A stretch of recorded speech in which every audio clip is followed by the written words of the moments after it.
Hey everyone, and welcome back to another video. And in this video, I'm going to show you how to add a sealed product to your portfolio on the Collectr app. Now, this video is going to be particularly useful for individuals. Let's say that you want to go ahead and add some Tyrann Lucario prismatic sealed products that you recently got.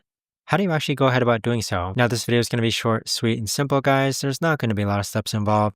Now, in order to do this, what you're first going to do is log on to the Collectr app. Next, click on search. Then from here, you're going to type search here for the products in the search bar. So we're just going to go ahead and type in prismatic here. So I normally go ahead and search by set. And then from here, I'll actually go ahead and just search for the sealed item that I'm looking for. So for example, we found the prismatic evolutions over here. All you've got to do is click on the plus icon. And there you have it. It's now been added. But that right there, guys, is the best and easiest way that I know of to actually go ahead and add sealed product to the Collectr app. If you guys know of a better, easier way to actually do this, let me know in the comments down below.